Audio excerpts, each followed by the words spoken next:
रहे गुरु अमर रहना, अमर रहे बाबा अमर रहना। हे गुरु तोरे नाम अमर रहना, ई जोड़ा जग खा अमर रहना। हे गुरु तोरे नाम अमर रहना, ई जोड़ा जग खा अमर रहना।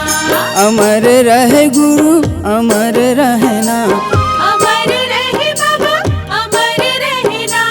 हे गुरु तोरे नाम अमर रहना, ई जोड़ा जग खा अमर रहना। हे गुरु तोरे नाम अमर रहना। ई जोड़ा जग खा अमर रहना।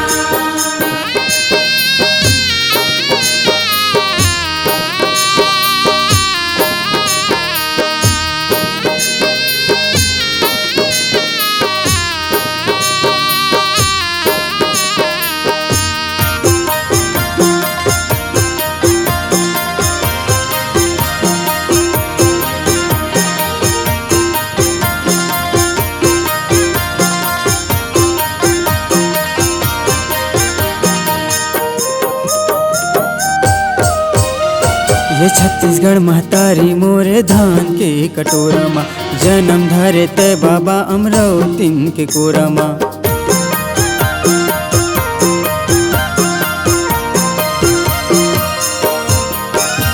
ये छत्तीसगढ़ महतारी मोरे धान के कटोरा माँ, जन्म धरे थे बाबा अमरावतीन के कोरा माँ। अमर रहे गुरु अमर रहना, अमर रहे बाबा अमर रहना। तोर गिरौदपुरी धाम अमर रहना, ई जोड़ा जग खा अमर रहना। हे गुरु तोरे नाम अमर रहना, ई जोड़ा जग खा अमर रहना।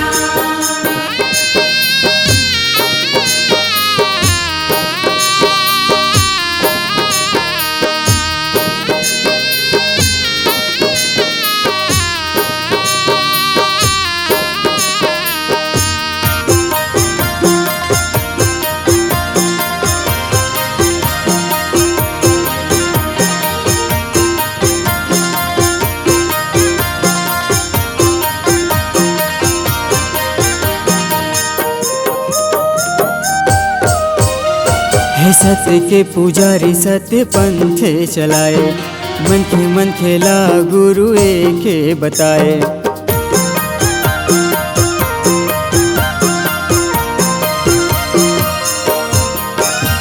ये सत्य के पुजारी सत्य पंथ चलाए, मन खेला गुरु के बताए। अमर रहे गुरु अमर रहना, अमर रहे बाबा अमर रहना। तोर दिए सत्य नाम अमर रहना, ई जोड़ा जग खा अमर रहना। हे गुरु तोरे नाम अमर रहना, ई जोड़ा जग खा अमर रहना।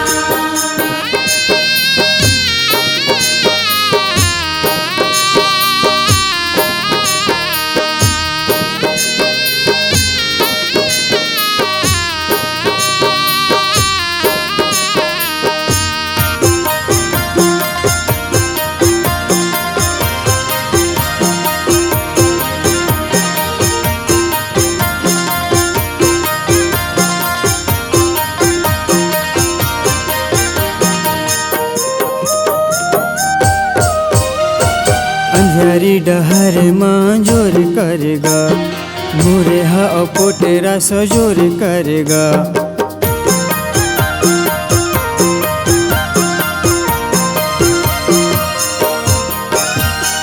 अंगारी डहर मां जोर करेगा, मोर हाउ कोटरा सजोर करेगा।